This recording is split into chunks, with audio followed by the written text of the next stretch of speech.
क्या क्वेश्चन है ये? इन्होंने बोला है ट्रू एंड फॉल्स आप ढूंढ के बताओ। Work is said to be done when a force is applied even if the object does not move. True and false बताना है इसका। ठीक है, तो वो क्वेश्चन बाद में देखेंगे, पहले समझ के लेते हैं कि क्या सिचुएशन है। देखो सिचुएशन ऐसी है कि मान लो आप हो और आप दीवार के ऊपर फोर्स अप्लाई कर रहे हो। यहाँ पे दीवार है और आप क्या अप्लाई कर रहे हो? फोर्स अप्लाई कर रहे हो।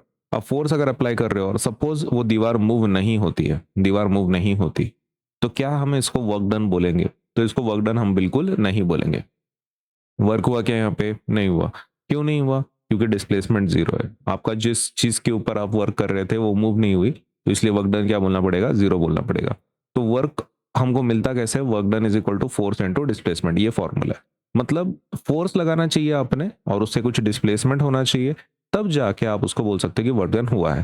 फॉर एग्जाम्पल इस बक्से के ऊपर अगर आप फोर्स लगाते हो और वो एक जगह से दूसरी जगह पे जाता है, डिस्प्लेसमेंट कवर होती है, कुछ डिस्टेंस कवर होता है, तो हम उसको बोल सकते हैं कि चलो ठीक है फिर इसके ऊपर वर्क हुआ है। लेकिन अगर आपका डिस्प्लेसमेंट ही जीरो है, अगर डिस्प्लेसमेंट ही जीरो है, तो फिर आपको आंसर क्या लिखना पड़ेगा? वर्क डन एज जीरो ही लिखना पड़ेगा।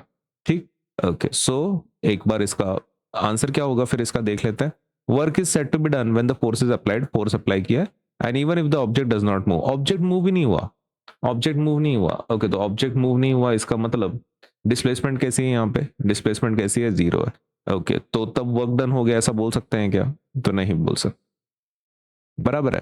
फोर्स अप्लाई हुआ है क्या? यस। डिस्प्लेसमेंट हुई है क्या? Does not move, does not move का मतलब होता है एस की वैल्यू जीरो है भाई। ओके, एस की वैल्यू जीरो, तो वर्क डन भी क्या आएगा? जीरो आएगा। What is the answer for this question? It is false, a big false. ऐसा क्यों? What is our explanation for this? Okay, explanation is very simple. Work done is given by, किससे मिलता है work done? Work is equals to force into displacement. सही है।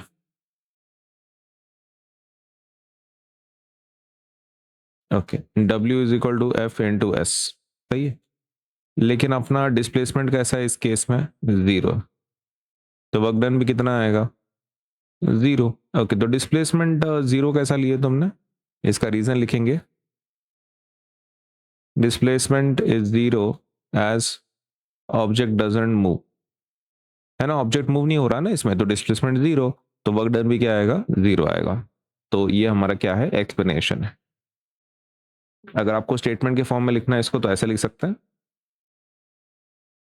Work is done only when a force causes displacement of an object. If the object does not move, the displacement is zero and hence no work is done. ठीक है, तो अगर work तभी बोल सकते हैं अगर फोर्स लगाया जाए और डिस्प्लेसमेंट हो। अगर डिस्प्लेसमेंट ही जीरो है, डिस्प्लेसमेंट ही जीरो है, तो फिर आंसर क्या आएगा? फिर जीरो ही आना है आपका, राइट।